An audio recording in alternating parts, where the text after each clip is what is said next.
about the wonderful things that they are doing with the new 21-8 21st Century course that is the first year in implementation, and we're very happy today to have Principal McMurrin here to support, and also Tech Integrator Dave Adelstein, and of course our teacher, Mr. Davies, who really is doing a wonderful job. And it was fun before the meeting today. I happened to ask a couple of kids how they felt about the course, would they recommend it to others, and they said most definitely. So after their presentation today, you will know why. I'll turn it over to Mr. Davies.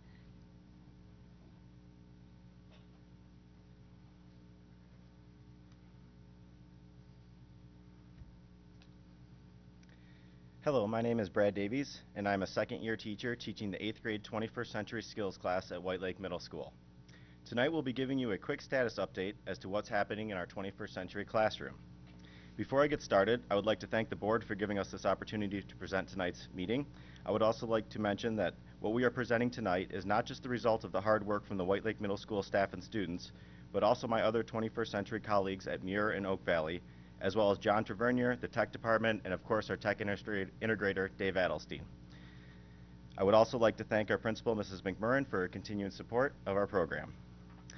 The purpose of tonight's presentation is to give you a glimpse into what we have been working on so far in the 8th grade 21st century classroom. Our 21st century classroom uses laptops and Web 2.0 sites to teach the 4 C's: creativity, critical thinking, collaboration, and communication. After a successful first year with the 6th and 7th graders, White Lake Middle School has set its sights on the 8th grade technology curriculum. In addition to the 4 C's, the 4 core subjects of math, science, social studies, and language arts are also incorporated into the curriculum. The main delivery of this experience is through individual and small group capstone projects, where students are able to make connections between subjects not normally associated with each other. Original works of literary fiction from language arts are converted into fun and engaging video games. Lessons from science and permaculture design are combined with skills from our technology applications class to produce 3D models of productive urban gardens around our community. Tonight we are lucky enough to have 4 White Lake Middle School students here to share with us 2 exciting examples of these projects produced by the innovation and imagination of our students. Here tonight to talk about our urban garden design project is Nathan Bump, Max O'Donohue, and Morgan Blizak.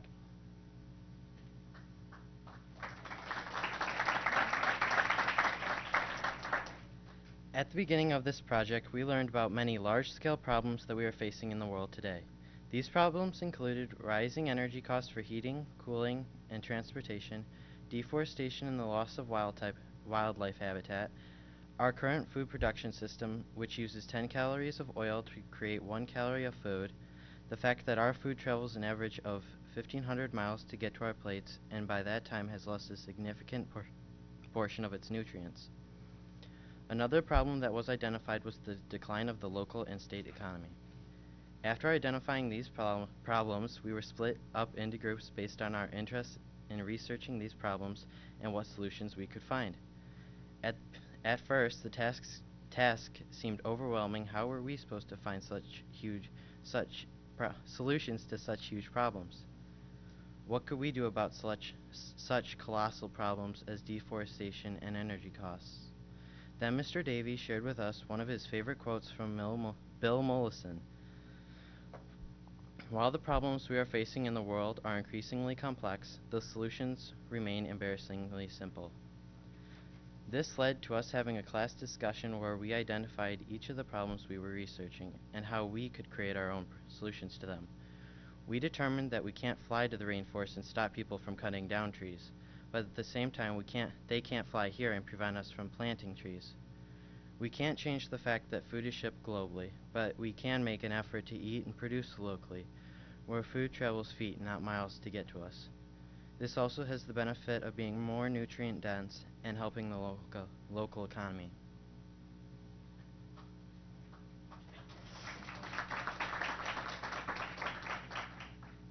After this, we had a science refresher on how ecosystems work in nature.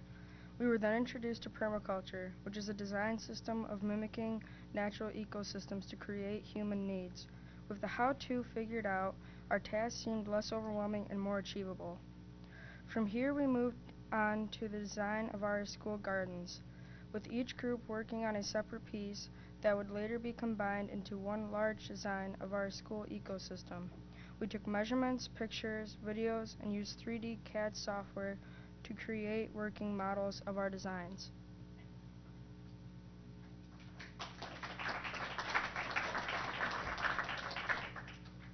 While our design started out as individual group designs for different types of gardens, it was later combined to create one large school ecosystem. This design includes many functions, so I will just give you a brief overview. The front of the building was designed with many native and flowering plants.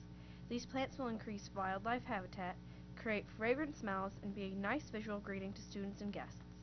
They will also reduce the need for lawn maintenance and pollution caused by lawnmowers. On the south side of the school, we designed a small belt of shade trees that will shade the gym and help keep it cooler during the warm months, reducing cooling costs. These trees were also chosen to be high-quality timber, productive for human use, or beneficial to the ecosystem. We also designed a large evergreen windbreak wrapping around half of the school. This windbreak will slow down and deflect the prevailing winds from hitting our school, reducing heating costs in the winter. These trees were also chosen to be productive nut trees and shelter for wildlife. We included a small culinary garden right next to the school cafeteria, complete with dwarf fruit trees, perennial fruit and vegetable plants, edible flowers, and even a worm composting area. We feel that this would be an excellent addition to the food in our cafeteria and could provide a great area to eat or lunch or read a book. Near the building on the north side, near the staff parking lot, we designed a garden of evergreens and perennial flowers to help insulate the building and brighten up its appearance. A small reed bed filter system was also designed to clean up the runoff from the parking lots through biology before it could enter the pond between Lake Middle School and Lakeland High.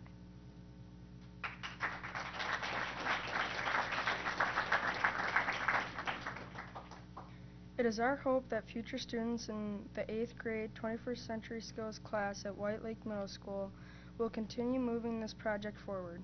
We hope that our design inspires them to create ideas of their own and move towards implementing them in the future. We feel that by creating this school ecosystem, we will secure White Lake Middle School as a green school and provide inspiration for a greener community of the future.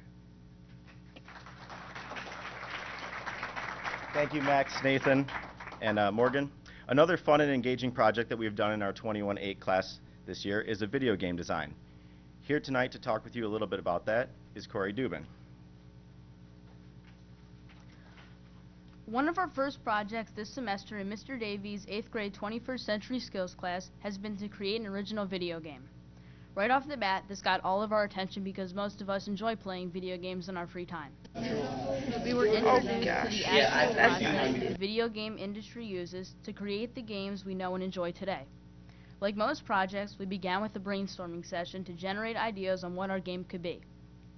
Once we had a rough idea of what we wanted to make, we were given the task to write an original work of fiction that would act as a storyline and include all aspects of a good story.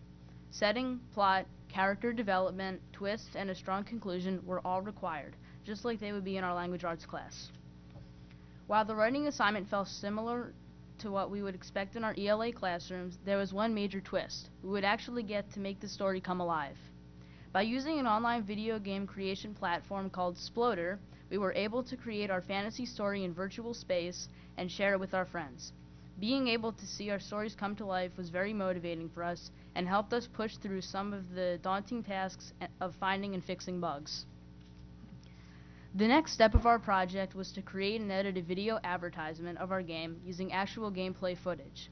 We were given the free choice as to how we would market our game through different forms of social media. We then presented these advertisements to the class. After our presentations, we wrapped up the project with a fun video game tournament where we were allowed to play each other's games and rate them on how much we enjoyed them, and also see who was the best gamer in the classroom. Overall, I think this was an excellent project, and I thank you for giving me the opportunity to share it with you tonight.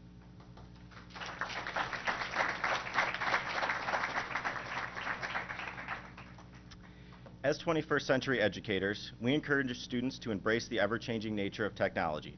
By tying technology with the core subjects together, we are helping students discover real-world connections as well as enhancing curriculum requirements.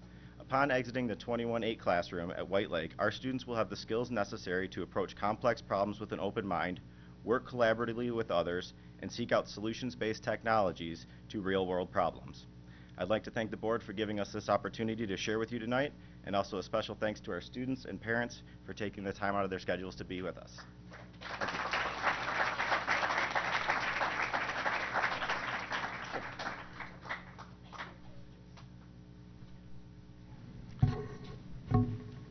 When she's done with that picture, what we'll do we have any comments or questions by any board members?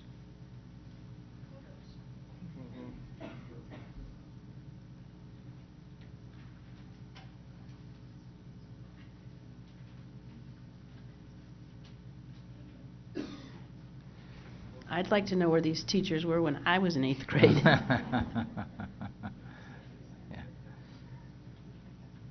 I just want to say thank you. Thank you for coming here and showing us this tonight. Thank you, Mr. Adelstein. This is exactly what we've been talking about as we've been discussing IT and integrating it in and really the 21st century.